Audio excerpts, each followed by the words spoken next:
Sodium potassium ಇದೆಲ್ಲ ಬಾಡಿಯಲ್ಲಿ electrolyte imbalance ಆಗೋದ್ರಿಂದ ಮಸಲ್ ಕ್ಯಾಚ್ ಆಗುತ್ತೆ. ಈ ಮಸಲ್ ಕ್ರಾಂಪ್ ಜಾಸ್ತಿಯಾಗಿ ನೈಟ್ ಅಲ್ಲಿ ಜಾಸ್ತಿ ಬರುತ್ತೆ. ಮಾಂಸಖಂಡಗಳಿಗೆ ಪ್ರೋಟೀನ್ ಬೇಕು. ಮಸಲ್ ಕ್ರಾಂಪ್ ಆಗುವಾಗ ವಿಟಮಿನ್ ಇ ಡೆಫಿಷಿಯನ್ಸಿ ಇರುತ್ತೆ.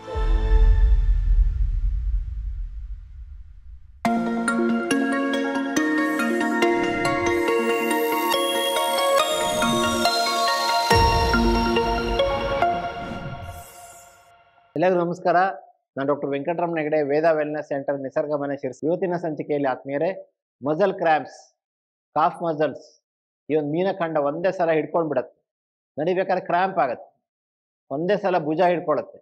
ಈ ಥರ ಮಸಲ್ ಕ್ರ್ಯಾಂಪ್ ಆದಾಗ ಏನು ಮನೆ ಮದ್ದುಗಳನ್ನು ಮಾಡಬೇಕು ಅನ್ನೋದು ತಿಳಿಸ್ಕೊಡ್ಲಿಕ್ಕೆ ನಮ್ಮ ವೇದ ವೆಲ್ನೆಸ್ ಸೆಂಟರ್ ನಿಸರ್ಗ ಮನೆಯಲ್ಲಿ ಪ್ರಕೃತಿ ಚಿಕಿತ್ಸೆ ಹಾಗೂ ಯೋಗ ವಿಭಾಗದಲ್ಲಿ ಕೆಲಸ ಮಾಡ್ತಾ ಇರುವಂತಹ ಡಾಕ್ಟರ್ ಭಾವನಾ ಅವರಿದ್ದಾರೆ. ಡಾಕ್ಟರ್, ಕಾರ್ಯಕ್ರಮಕ್ಕೆ ಸ್ವಾಗತ. ಸೊ ಇವತ್ತಿನ ಸಂಚಿಕೆಯಲ್ಲಿ ಮಸಲ್ ಕ್ರ್ಯಾಂಪ್ಸ್ ಕಡಿಮೆ ಮಾಡೋದು ಹೇಗೆ, ಮಸಲ್ ಕ್ರ್ಯಾಂಪ್ಸ್ಗೆ ಏನು ಮಾಡಬೇಕು, ಯಾವ ಮನೆಮದ್ದು ಸೂಕ್ತ ಅನ್ನೋದನ್ನು ತಿಳಿಸ್ಕೊಡ್ತೇವೆ. ಡಾಕ್ಟ್ರೆ, ಮಸಲ್ ಕ್ರ್ಯಾಂಪ್ಸ್. ಈ ಮಸಲ್ ಕ್ರಾಂಪ್ ಜಾಸ್ತಿಯಾಗಿ ನೈಟ್ ಅಲ್ಲಿ ಜಾಸ್ತಿ ಬರುತ್ತೆ. ಸಡನ್ಲಿ ಕಾಫ್ ಮಸಲ್ ಹಿಡ್ಕೊಳ್ಳುವಂತದ್ದು. ಸೊ ಮೂವ್ಮೆಂಟ್ಸ್ ಮಾಡ್ಲಿಕ್ಕೆ ಆಗಲ್ಲ, ತುಂಬಾ ಸಾಕಷ್ಟು ಪೇನ್ ಆಗುತ್ತೆ. ಸೊ ಮೇನ್ ಇದಕ್ಕೆ ರೀಸನ್ ಏನು ಅಂದ್ರೆ, ಫಸ್ಟ್ ವಾಟರ್ ಇಂಟೇಕ್ ಕಡಿಮೆ ತಗೋತಾರೆ, ನೀರನ್ನು ಕರೆಕ್ಟ್ ಆಗಿ ಕುಡಿಯುವುದಿಲ್ಲ. ಸೊ ಅದರಿಂದ ಎಲೆಕ್ಟ್ರೋಲೈಟ್ ಇಂಬ್ಯಾಲೆನ್ಸ್ ಆಗುತ್ತೆ. ಮೆಗ್ನೀಷಿಯಂ ಇರ್ಬೋದು, ಸೋಡಿಯಂ ಪೊಟ್ಯಾಷಿಯಂ ಇದೆಲ್ಲ ಬಾಡಿಯಲ್ಲಿ ಎಲೆಕ್ಟ್ರೋಲೈಟ್ ಇಂಬ್ಯಾಲೆನ್ಸ್ ಆಗೋದ್ರಿಂದ ಮಸಲ್ ಕ್ಯಾಚ್ ಆಗುತ್ತೆ. ಸೆಕೆಂಡ್ ಒನ್, ಕರೆಕ್ಟ್ ಆಗಿ ಫ್ಯಾಟ್ ಅನ್ನು ಕನ್ಸ್ಯೂಮ್ ಮಾಡುವುದಿಲ್ಲ. ಫ್ಯಾಟ್ ಅಂದ್ರೆ ಒಳ್ಳೆಯ ಕೊಬ್ಬು, ಅದು ನಮ್ಮ ಬಾಡಿಗೆ ಬೇಕು. ಈ ತುಪ್ಪ ಇರ್ಬೋದು, ಮಜ್ಜಿಗೆ, ಬೆಣ್ಣೆ, ಮೊಸರು, ಪನ್ನೀರ್, ಚೀಸ್, ಗೋಡಂಬಿ, ಬಾದಾಮಿ, ಪಿಸ್ತಾ, ವಾಲ್ನಟ್, ಬಡವರ ಬಾದಾಮಿ, ಶೇಂಗಾ, ತೆಂಗಿನಕಾಯಿ ಹಾಲು, ತೆಂಗಿನಕಾಯಿ ತುರಿ, ಬೀಜಗಳು, ಇದೆಲ್ಲವೂ ಕೂಡ ಒಳ್ಳೆ ಫ್ಯಾಟ್. ಇದನ್ನು ಜಾಸ್ತಿ ತೆಗೆದುಕೊಳ್ಳೋದು. ಆಗ ಮಸಲ್ ಕ್ರ್ಯಾಂಪ್ಸ್ ಪದೇ ಪದೇ ಆಗೋದನ್ನು ಕಡಿಮೆ ಮಾಡ್ಲಿಕ್ಕೆ ಸಾಧ್ಯ. ನೀರು ಕುಡಿಯುವಂಥದ್ದು. ಸೊ ನೀರನ್ನ ನಾವು ಜಾಸ್ತಿ ಕುಡಿಯುವಂತಹ ಹವ್ಯಾಸವನ್ನು ಬೆಳೆಸ್ಕೊಳ್ಬೇಕು. ಅದೊಂದು ಒಳ್ಳೆ ಹ್ಯಾಬಿಟ್.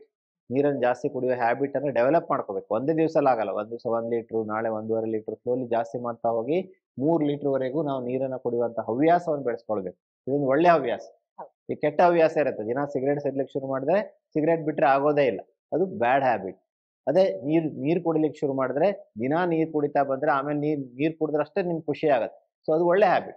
ಸೊ ಒಳ್ಳೆ ಹ್ಯಾಬಿಟ್ ಅನ್ನು ಡೆವಲಪ್ ಮಾಡ್ಕೊಳ್ಳಿ. ಅದೇ ಮೂರನೇದು ವಿಟಮಿನ್ ಇ ಒಂದು ಡೆಫಿಷಿಯನ್ಸಿ. ಜನರಲ್ಲಿ ಮಸಲ್ ಕ್ರಾಂಪ್ ಆಗುವಾಗ ವಿಟಮಿನ್ ಇ ಡೆಫಿಷಿಯನ್ಸಿ ಇರುತ್ತೆ. ಸೊ ಅವರು ಜಾಸ್ತಿಯಾಗಿ ನಟ್ಸ್ ಅನ್ನು ಜಾಸ್ತಿ ಉಪಯೋಗಿಸಬೇಕು. ನಟ್ಸ್ ಅಲ್ಲೂ ಈ ಬಾದಾಮ್ ಅಲ್ಲಿ ವಿಟಮಿನ್ ಇ ಜಾಸ್ತಿ ಇರುತ್ತೆ. ಸೊ 1 ಅಥವಾ 2 ಬಾದಾಮ್ ತಿಂದ್ರೆ ಆಗಲ್ಲ, ಒಂದು 10 ಬಾದಾಮ್ ಡೈಲಿ. ಸೊ ಅನೇಕರು ಹೇಳ್ತಾರೆ, ನಾನು 2 ಬಾದಾಮಿ ತಿಂತಾನೆ ಡಾಕ್ಟ್ರೆ ಅಂತೇಳಿ ಬಹಳ ಹೆಮ್ಮೆಯಿಂದ ಹೇಳ್ತಾರೆ. ಸೊ 2 ಬಾದಾಮಿಯಿಂದ ಸಾಕಷ್ಟು ಪೋಷಕಾಂಶಗಳು ಸಿಗೋದಿಲ್ಲ. ವಿಟಮಿನ್ ಇ ಬಾದಾಮಿಯಲ್ಲಿರುವಂಥ ಎಲ್ಲ ಪೋಷಕಾಂಶಗಳು, ಒಳ್ಳೆಯ ಫ್ಯಾಟ್ ನಿಮಗೆ ಸಿಗಬೇಕು ಅಂದರೆ 10 ರಿಂದ 15 ಬಾದಾಮಿಯನ್ನು ನೀರಲ್ಲಿ ನೆನೆಸಿಟ್ಕೊಂಡು ಸಿಪ್ಪೆ ತೆಗೆದಾರು ತಿನ್ನಿ, ಹಾಗೆ ಬೇಕಾದ್ರೂ ತಿನ್ನಿ, ನಿಮ್ಗೆ ಹೇಗೆ ಇಷ್ಟ ಆಗುತ್ತೋ ಹಾಗೆ. ಒಂದು ರಾತ್ರಿ ನೆನೆಸಿಟ್ಟು ಬೆಳಗ್ಗೆ ತಿನ್ನುವಂಥ ಹವ್ಯಾಸ, ಒಂದು 8 ತಾಸಾದ್ರೂ ನೆನೆಸ್ಬೇಕು. ಆವಾಗ ಅದು ಹೆಚ್ಚು ರುಚಿಕರ ಆಗತ್ತೆ, ಜೊತೆಗೆ ಜೀರ್ಣಕ್ರಿಯೆಗೂ ಒಳ್ಳೇದು. ಸೊ ಇಟ್ಟಂತಹ ಬಾದಾಮಿಯನ್ನು ತಿನ್ನುವಂತಹ ಹವ್ಯಾಸವನ್ನು ನೀವು ಬೆಳೆಸ್ಕೊಂಡ್ರೆ ಸಾಕಷ್ಟು ವಿಟಮಿನ್ ಇ ಸಿಗತ್ತೆ. ತನ್ಮೂಲಕ ಮಸಲ್ ಕ್ರ್ಯಾಂಪ್ ಪದೇ ಪದೇ ಬರೋದನ್ನ ಖಂಡಿತವಾಗಿ ನೀವು ತಡೆಗಟ್ಟಲಿಕ್ಕೆ ಸಾಧ್ಯ.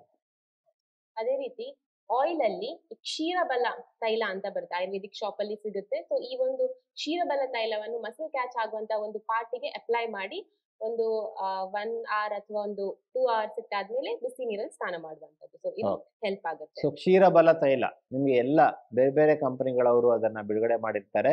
ನಿಮಗೆ ಆಯುರ್ವೇದಿಕ್ ಅಂಗಡಿಯಲ್ಲಿ, ಗ್ರಂಥಿಕೆ ಅಂಗಡಿಯಲ್ಲಿ ಸಿಗುತ್ತೆ. ಕ್ಷೀರಬಲ ತೈಲವನ್ನ ನೀವು ತಂದುಕೊಂಡು ನಿಧಾನವಾಗಿ ಮೃದುವಾಗಿ ಮಸಾಜ್ ಮಾಡೋದ್ರಿಂದಾಗಿ ಎಲ್ಲಿ ಮಸಲ್ ಕ್ರ್ಯಾಂಪ್ ಆಗುತ್ತೋ ಅಲ್ಲಿ ಡೈಲಿ ಮಸಾಜ್ ಮಾಡಿ 1-2 ತಾಸು ನಂತರ ಅದನ್ನು ವಾಶ್ ಮಾಡ್ಕೊಳ್ಳೋದ್ರಿಂದಾಗಿ, ಸೊ ಸ್ನಾನಕ್ಕಿಂತ 2 ತಾಸು ಮುಂಚೆ ಆ ಒಂದು ಕ್ಷೀರಬಲ ತೈಲವನ್ನು ಹಚ್ಕೊಳ್ಳೋದ್ರಿಂದಾಗಿ ಖಂಡಿತವಾಗಿ ಮಸಲ್ಸ್ಗೆ ಶಕ್ತಿ ಬರ್ಲಿಕ್ಕೆ ಅನುಕೂಲ ಆಗುತ್ತೆ. ಹೆಸರು ಹೇಳುವಾಗೆ ಕ್ಷೀರಬಲ ಬಲವನ್ನ ಕೊಡುತ್ತೆ. ಸೊ ಆ ಬಲವನ್ನ ಕೊಡುವಂತಹ ಒಂದು ಕೆಲಸವನ್ನ ಕ್ಷೀರಬಲ ತೈಲ ಮಾಡುತ್ತೆ. ಈಗ ಸಡನ್ ಮಸಲ್ ಕ್ಯಾಚ್ ಆಯ್ತು, ಆ ಟೈಮಲ್ಲಿ ಏನ್ ಮಾಡ್ಬೇಕು? ಐಸ್ ಪ್ಯಾಕ್, ಮೇನ್ಲಿ ಮನೆಯಲ್ಲಿ ಐಸ್ ಕ್ಯೂಬ್ಸ್ ಇರುತ್ತೆ. ಸೊ ಅದನ್ನು ಕಾಟನ್ ಬಟ್ಟೆಗೆ ಹಾಕಿಕೊಂಡು ಎಲ್ಲಿ ಮಸಲ್ ಕ್ಯಾಚ್ ಆಗಿದೆ ಸಡನ್ ರಿಲೀಫ್ ಆಗುತ್ತೆ. ಸೊ ಬ್ಲಡ್ ಸರ್ಕ್ಯುಲೇಷನ್ ಇಂಪ್ರೂವ್ ಮಾಡಿದ ತಕ್ಷಣ ಅಲ್ಲಿ ಇಂಪ್ರೂವ್ ಆದ್ರೆ ಕರೆಕ್ಟ್ ಆಗಿ ಸ್ಲೋಲಿ ಪೇನ್ ಕಡಿಮೆ ಆಗುತ್ತೆ. ಸೊ ಈಗ ಮಸಲ್ ಕ್ಯಾಚ್ ಆಗ್ಬಿಟ್ಟಿದೆ, ಕಾಲು ಹಿಡ್ಕೊಂಡ್ಬಿಟ್ಟಿದೆ, ಕೈ ಹಿಡ್ಕೊಂಡ್ಬಿಟ್ಟಿದೆ ಅಂತ ಟೈಮಲ್ಲಿ ಏನ್ ಮಾಡೋದು? ಸೊ ಇದಕ್ಕೆ ಐಸ್. ಸೊ ಐಸ್ ಪ್ಯಾಕ್ ಅನ್ನ ಇಡುವಂಥದ್ದು. ಮನೆಯಲ್ಲಿ ಫ್ರೀಸರಲ್ಲಿ ಐಸ್ ಕ್ಯೂಬ್ಸ್ ಇರುತ್ತೆ. ಸೊ ಅದನ್ನ ಒಂದು ಬಟ್ಟೆಯಲ್ಲಿ ತೆಗೆದುಕೊಂಡು, ಸೊ ಅಥವಾ ಒಂದು ಐಸ್ ಬ್ಯಾಗ್ ಅಂತಾನೆ ಬರುತ್ತೆ, ಅದರಲ್ಲಿ ತುಂಬಿಕೊಂಡು ಆ ಒಂದು ಭಾಗದಲ್ಲಿ ಇಟ್ಕೊಳ್ಳೋದ್ರಿಂದಾಗಿ ಸ್ಲೋಲಿ ರಿಲೀಸ್ ಆಗುತ್ತೆ, ಮಸಲ್ ಕ್ರ್ಯಾಂಪ್ ಕಡಿಮೆ ಆಗುತ್ತೆ. ನಿಮಗೆ 2 ತಾಸದ್ದು 1 ತಾಸು ಬೇಕಾಗೋದು 5 ನಿಮಿಷದಲ್ಲಿ ಮಸಲ್ ಕ್ರ್ಯಾಂಪ್ ಕಡಿಮೆ ಆಗಲಿಕ್ಕೆ ಐಸ್ ಪ್ಯಾಕ್ ಹೆಲ್ಪ್ ಮಾಡುತ್ತೆ. ಸೊ ಜೊತೆಗೆ ಹಾಟ್ ಫುಡ್ ಇಮರ್ಷನ್, 2 ಕೈ ಮತ್ತೆ ಕಾಲನ್ನು ಬಿಸಿನೀರಲ್ಲಿ ಇಟ್ಕೊಳ್ಳಿ. ಈ ಎಪ್ಸಮ್ ಸಾಲ್ಟ್ ಸಿಗುತ್ತೆ ಅಥವಾ ನಾರ್ಮಲ್ ಉಪ್ಪನ್ನು ಉಪಯೋಗಿಸಿ, ಕಲ್ಲುಪ್ಪು ಅಥವಾ ಎಪ್ಸಮ್ ಸಾಲ್ಟ್ ಅನ್ನ 2 ಬಕೆಟ್ ಬಿಸಿನೀರಲ್ಲಿ ತೆಗೆದುಕೊಂಡು ಒಂದು ಕೆಳಗಡೆ ಇರುವಂಥದ್ದು ಒಂದು ಸ್ಟೂಲ್ ಮೇಲೆ ಇಟ್ಕೊಂಡು ಅದರಲ್ಲಿ ಎಪ್ಸಮ್ ಸಾಲ್ಟ್, ಮೆಗ್ನೀಷಿಯಂ ಸಲ್ಫೇಟ್ ನಿಮಗೆ ಮೆಡಿಕಲ್ ಶಾಪಲ್ಲಿ ಸಿಗುತ್ತೆ. 2 ಚಮಚ ಆ ಒಂದು ಸಾಲ್ಟನ್ನು ಬಕೆಟಿಗೆ ಹಾಕ್ಕೊಂಡು ಕೈ ಹಾಗೂ ಕಾಲನ್ನು ಅದ್ದಿ ಇಟ್ಕೊಳ್ಳೋದ್ರಿಂದಾಗಿ ಇದು ಕೂಡ ಸರ್ಕ್ಯುಲೇಷನ್ನ ಇಂಪ್ರೂವ್ ಮಾಡುತ್ತೆ, ನರಗಳಿಗೆ ಶಕ್ತಿಯನ್ನು ಕೊಡುತ್ತೆ. ಸೊ ಇದು ಕೂಡ ಮಸಲ್ ಕ್ರ್ಯಾಂಪ್ ಅನ್ನು ಕಡಿಮೆ ಮಾಡಲಿಕ್ಕೆ ಅನುಕೂಲ ಮಾಡಿಕೊಡುತ್ತೆ, ಇಮಿಡಿಯೇಟ್ಲಿ ಸಹಾಯ ಮಾಡುತ್ತೆ. ಜೊತೆಗೆ ಲಾಸ್ಟ್ ಏನಂದ್ರೆ ಮಲಗುವ ಟೈಮ್ ಅಲ್ಲಿ ಒಂದು ಸ್ಟ್ರೆಚಿಂಗ್ ಎಕ್ಸರ್ಸೈಸ್ ಮಾಡಬೇಕು. ಸಡನ್ಲಿ ನೈಟ್ ಅಲ್ಲಿ ಕೆಲವರಿಗೆ ಮಸಲ್ ಕಾಫ್ ಮಸಲ್ ಕ್ಯಾಚ್ ಆಗುತ್ತೆ. ಸೊ ಅಂತವ್ರು ಏನ್ ಮಾಡ್ಬೇಕು ಅಂದ್ರೆ ರಾತ್ರಿ ಮಲಗಿದಾಗ ಕೆಲವರಿಗೆ ಮೀನಖಂಡ ಹಿಡ್ಕೊಂಡ್ ಬಿಡುತ್ತೆ, ಅಂತವ್ರು ಒಂದು ವ್ಯಾಯಾಮವನ್ನ ಮಾಡಿ ಮಲಗೋದು ಒಳ್ಳೇದು. ಅದು ಯಾವ ವ್ಯಾಯಾಮ?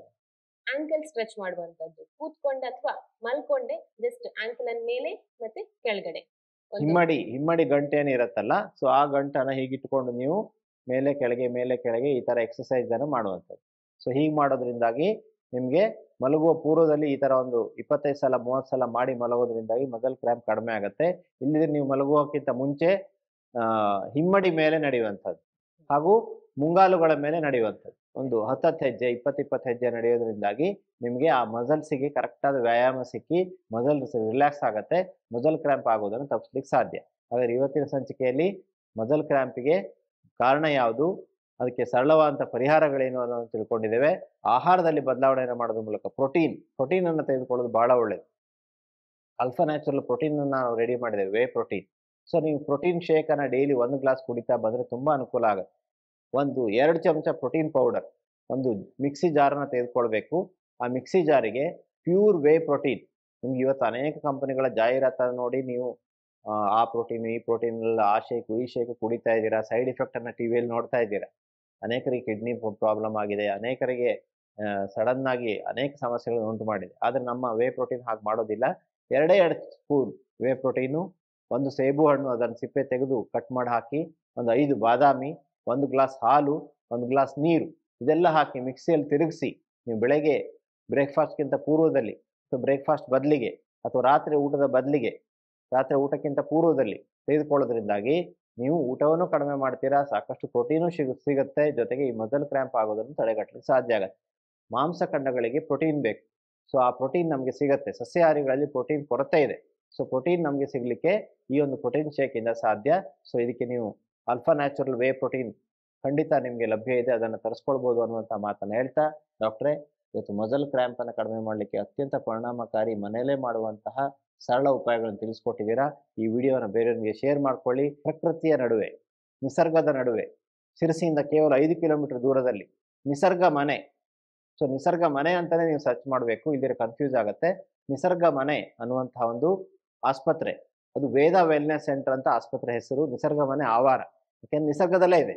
ನಿಸರ್ಗ ಮನೆ ಆವಾರದಲ್ಲಿ ನಾನು ಕೂಡ ಡಾಕ್ಟರ್ ವೆಂಕಟರಮಣ ಇಲ್ಲೇ ವಾಸಿಸ್ತಾ ಇದ್ದೇನೆ, ಜೊತೆಗೆ ನನ್ನ ಕುಟುಂಬ ಕೂಡ ಇದೆ, ನಮ್ಮ ವೈದ್ಯರ ಬಳಗ ಇಲ್ಲೇ ಇದ್ದಾರೆ. ಸೊ 24x7 ನಿಮಗೆ ಕೇರ್ ಕೊಡಲಿಕ್ಕೆ ನಾವು ರೆಡಿ ಇದ್ದೇವೆ.